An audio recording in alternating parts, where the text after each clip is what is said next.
écoutent ma voix, dit le Seigneur. Moi, je les connais et elles me suivent. Alléluia. Alléluia, Alléluia, Alléluia, Alléluia, Alléluia, Alléluia, Alléluia, Alléluia. Le Seigneur soit avec vous. Et avec votre esprit. Évangile de Jésus-Christ selon saint Marc. Gloire à toi, Seigneur.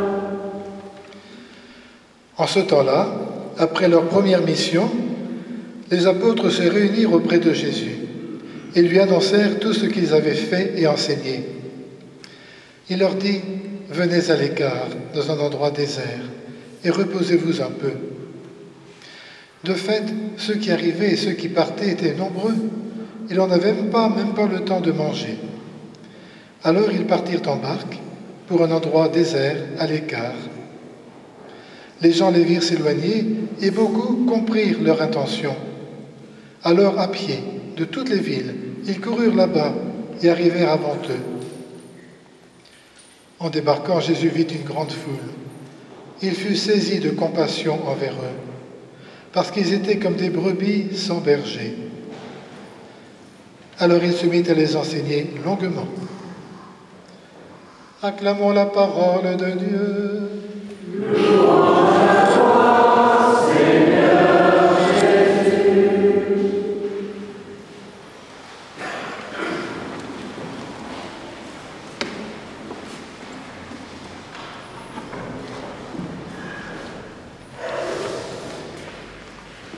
Au Moyen-Orient, chers amis, à l'époque du prophète Jérémie, quand on parlait de berger, on parlait du roi. Le roi David, par exemple, était un bon berger, qui avait le souci de la sécurité, de la prospérité de son troupeau, du peuple. Vous me direz que peut-être aujourd'hui, se faire appeler le troupeau, c'est, comment dire, c'est pas très flatteur. Mais à l'époque de Jérémie, avoir un troupeau, c'était la plus belle des richesses qu'on avait. On remarquait la richesse des gens par rapport au nombre de troupeaux. Dans l'histoire d'Israël, il y a eu de bons rois et il y a aussi beaucoup de mauvais rois. Et le texte de Jérémie, que nous avons entendu tout à l'heure, se situe au moment de l'exil. Toujours un moment difficile, le peuple est déporté à Babylone. Et Jérémie vise les derniers rois d'Israël, de Jérusalem. Quel malheur pour vous, pasteurs! Vous avez laissé périr, disperser les brebis de mon pâturage. Mais Dieu veille. C'est ça le message d'aujourd'hui, la bonne nouvelle d'aujourd'hui. Dieu veille. Un dernier ressort, le vrai et le seul berger, le seul pasteur, c'est Dieu lui-même. Alors nous pouvons chanter ce psaume que nous connaissons bien, que nous aimons, le psaume 22. Le Seigneur est mon berger, je ne manque de rien. Les prophètes, les psalmistes ne doutent pas, même dans les mauvaises périodes, comme une période où on est déporté, ne doutent pas de la fidélité de Dieu. Ils ne doutent pas qu'il parviendra à rassembler son peuple.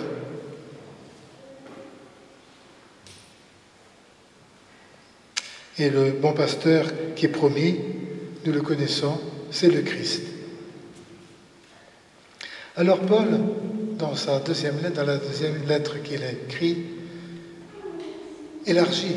Le Christ n'est pas venu seulement que pour un peuple, il est venu pour le monde entier, pour l'humanité tout entière, pour chacun d'entre nous, pour tous les hommes. Le mur de la haine, il l'a fait tomber pour rassembler les uns avec les autres. Oh, chers amis, quand on voit l'état de notre monde, c'est vraiment un acte de foi, un acte de confiance qui nous est demandé.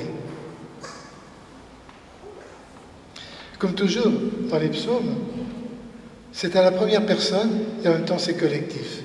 Le Seigneur est mon berger, on peut le dire chacun d'entre nous, et c'est aussi toute l'Église qui le dit, le peuple de Dieu. Le Seigneur est mon berger, je ne manque de rien. Il me fait revivre, il me mène près des eaux tranquilles. Vous reconnaissez là le baptême, nous les chrétiens? Déjà, vous voyez, une relecture que l'on peut faire, il me mène près des eaux tranquilles, le baptême. Tout à l'heure, nous allons présenter une petite Léa.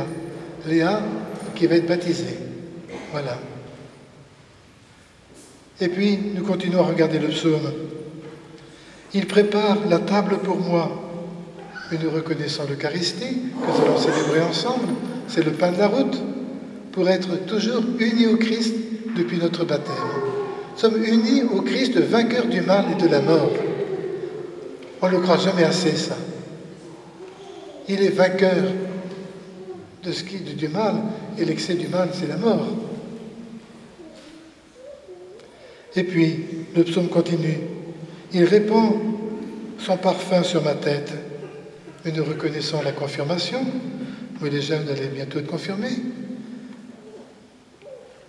C'est l'âge, voilà, quand on est en quatrième, hein, on y pense. C'est-à-dire recevoir la plénitude de l'Esprit Saint pour participer à la mission du Christ, pour participer à cette réunification du monde entier, que les hommes soient la même réalité, dit Paul. L'unité du genre humain, dans la paix.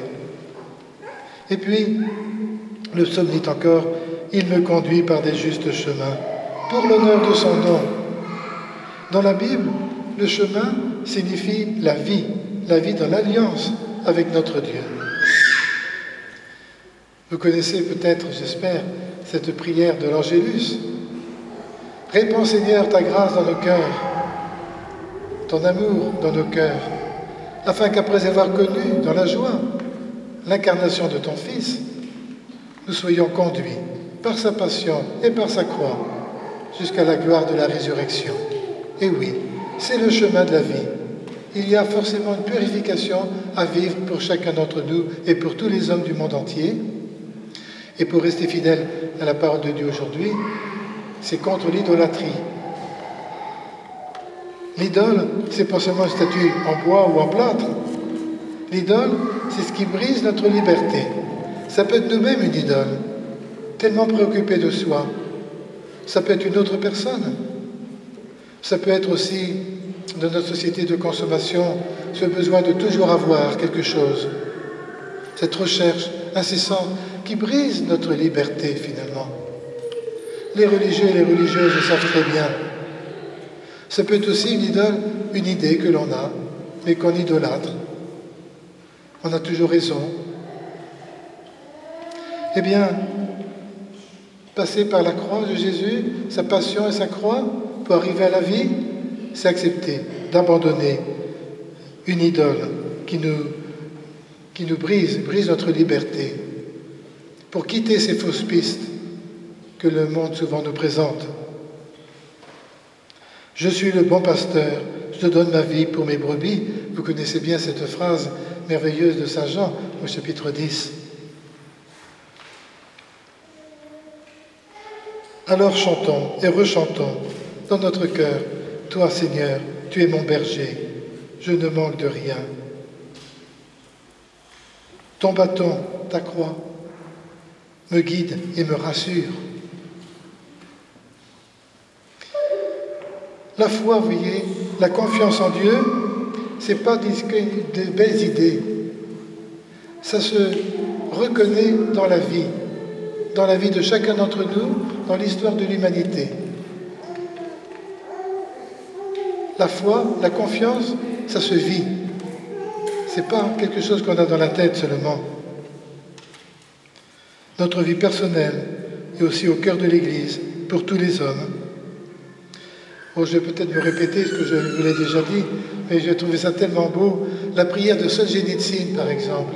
Vous savez, ce grand poète, écrivain russe, qui a vécu plus de 10 ans au Goulag. C'est une prison terrible, en pleine Sibérie. On y meurt. Lui n'en est pas mort. Mais au cœur de cette prison, de ce Goulag, ce génicide fait sa prière. Ô Dieu, comme il m'est facile de croire en toi. Je suis sûr que tu ne permettras pas que tous les chemins du bien soient définitivement fermés. C'est grand, c'est beau de prier comme cela, alors qu'on est en train de mourir. Je pense à Dietrich Bonhoeffer, qui était un théologien protestant. La veille de sa mort, il a été pendu par les nazis. Il écrit un petit billet à son meilleur ami à Londres et lui dit, il avait écrit seulement « La victoire est certaine ». Pas la victoire des Alliés sur les nazis, la victoire du Christ, la victoire du bien sur le mal est certaine. Il faut le croire profondément, cela. Je pense au cardinal Newman. Dans un moment difficile de sa vie, douce lumière, conduis-moi toujours plus avant. Je pense à Daniel Brottier, puisque c'est mon patron à moi. Vous savez, celui qui a grandi l'œuvre du Père Roussel avec les orphelins d'Auteuil. Souvent, on manquait de nourriture pour tous ces enfants qui étaient orphelins. Mais c'est arrivé, parce qu'il y avait une confiance totale en la providence. Nous sommes souvent beaucoup trop inquiets. Je pense aussi, eh bien, nous pouvons prendre les saints de la semaine. Brigitte, par exemple, Sainte Brigitte, qui a médité la passion de Jésus. L'amour du Christ pour nous. Ceci est mon corps livré pour vous, mon sang versé pour vous. Je pense à Marie-Madeleine.